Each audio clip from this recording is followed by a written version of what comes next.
The bro vote. Trump and Harris duel over what it means to be a man in America. Washington, it might have seemed like a curious pairing. There was former President Donald Trump inside his Mar-a-Lago home. Next to him was a 23-year-old internet celebrity known for live-streaming video games. "We're going to get some good ratings today," the 78-year-old Trump said to the host, Aiden Ross, at the top of a 77-minute friendly live-streamed interview last month, viewed 2.6 million times on YouTube. Start the day smarter. Get all the news you need in your inbox each morning. Yet this was hardly a detour from the 2024 campaign trail for the Republican nominee. The young, largely male audience Ross attracts, particularly people not usually tuned into politics, made his livestream an ideal forum for Trump. As he works to overcome Democratic nominee Kamala Harris's advantage with female voters, Trump has aggressively courted young male voters by leaning into a version of his own brand of masculinity. Trump, who has long presented himself as a leader who exudes strength, has doubled down on that image this election to attract a long-overlooked voting bloc. Some call it the bro vote. To win in November, the Trump campaign has identified undecided male voters under 50 that make up about 11% of the electorate across the top battleground states, according to a campaign analysis first reported by The Washington Post. Although the group is mostly white, Trump also is trying to reach young Black, Latino, and Asian American voters. On the other side, the Harris campaign has embraced a different version of masculinity to make its own appeal to young male voters who have increasingly voted Republican. Harris's running mate, Minnesota Governor Tim Walz, talks about his time as a high school football coach and his service in the National Guard and casts himself as the everyday loving dad. Meanwhile, Harris's husband, second gentleman Doug Emhoff, has sought to show a different idea of manliness. Supporting your wife, even if it means halting your own professional career. Gender is everywhere in this election, but masculinity is front and center in a way that's perhaps unprecedented, said Jackson Katz, a scholar on gender and masculinity who this month released a new film, The Man Card, 50 Years of Gender, Power, and the American Presidency. Gender is always a central factor in American presidential politics, but it's hiding in plain sight until a woman runs. When a woman runs, her gender makes visible what's been there all along. Competing notions of masculinity have collided in an election with an especially wide gender gap. A USA Today Suffolk University poll last week of likely voters in Pennsylvania, one of the top battleground states that could decide the election, found Harris leading with female voters 56%, 39%, and Trump on top with male voters 53-41%. Harris's 17-point advantage among women, compared with Trump's 12-point lead with men, helps explain Harris's 49%, 46% lead in the state in the poll. Among young voters, the gap is even wider. A nationwide USA Today Suffolk University poll this month found Harris leading female voters ages 18 to 34 years old, 63%, 27%, and Trump leading male voters in the same age bracket, 45%, 37%. If elected, Harris would become the first female president in U.S. history. She has campaigned aggressively on abortion rights after the Supreme Court's overturning of Roe v. Wade in 2022 and a constitutional right to an abortion, an issue that over the past 2 years has resonated among many female voters, including independents and some Republicans. It is clear that they just don't trust women. "Well, we trust women," Harris said Friday in a speech on abortion rights in Atlanta. A Trump campaign official rejected any suggestion that it is surrendering female voters, pointing to Americans' concerns with the economy and the southern border as winning issues for Trump with women.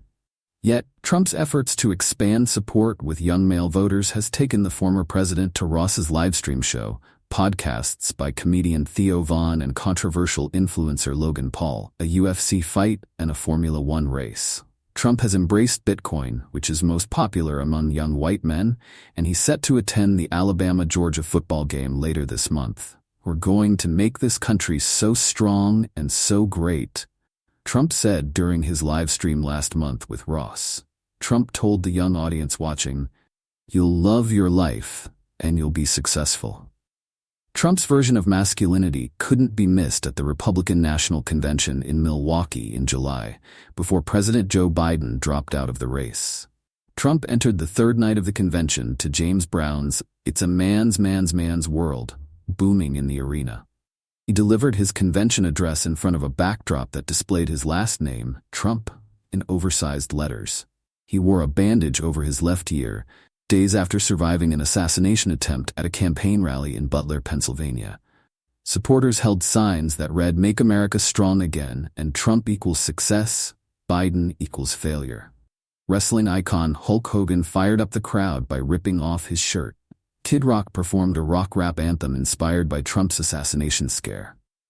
"Fight, fight," the singer yelled, his right fist mimicked Trump's reaction before he was ushered away by Secret Service agents seconds after the shooting.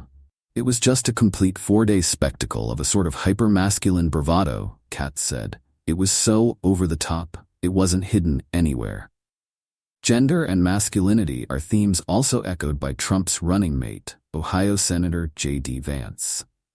In past statements that have surfaced on the campaign trail, Vance has disparaged women and teachers who don't have children, and Vance has tried to cultivate an image, through his book Hillbilly Elegy, of a man who pulled himself up by his bootstraps to overcome poverty and family troubles in Appalachia. Timothy Denhollander, 22, attended a Trump campaign rally in Wilkes-Barre, Pennsylvania last month, wearing a Trump cowboy hat and a shirt with the image of a bloodied Trump, fist in the air, after being shot. Part of Trump's appeal is that he supports what Denhollander, a devout Christian who lives with his parents and 13 siblings in Pittstown, New Jersey, considers traditional gender roles. "Being a Christian, the man is supposed to be the top of the household," said Denhollander, who works mowing grass at solar power installations. Billy Carbone, 63, a retired teacher's aide and Trump supporter from Lake Ariel, Pennsylvania, said she believes Trump is winning over male voters because he talks like a real man. "He says what he thinks," Carbone said as she waited for the Wilkes-Barre rally to start. "You have to, in order to survive, talk tough." She added that when you portray yourself weak, it is like blood in the water. "Nobody likes weakness, really," she said. The Harris campaign has embraced a different idea of masculinity through two top male messengers. Walz, the plain-spoken Midwest governor from working-class roots, and Emhoff, a former high-powered entertainment attorney who, as second gentleman, is Harris's most public defender. At the Democratic National Convention in Chicago, Walz's former students and players from his high school football helped introduce the vice presidential nominee to a national audience. Minnesota Senator Amy Klobuchar described Walz as the dad in plaid. There was also the image of Walz's son Gus crying in the crowd out of sheer joy, shouting, "That's my dad." Walz has been deployed by the Harris campaign heavily in the Rust Belt states of Pennsylvania, Wisconsin, and Michigan that could determine the election. It's partially a play to white blue-collar voters who have increasingly become disaffected with the Democratic Party. In his rollout at the Democratic Convention, Emhoff presented himself as the dorky dad, the guy who left an awkward first voicemail on Harris's cell phone at the beginning of their romance. Emhoff also vouched for his wife's toughness, which Harris has played up by emphasizing her roles as a former prosecutor and California Attorney General who stood up to powerful interests and put criminals behind bars.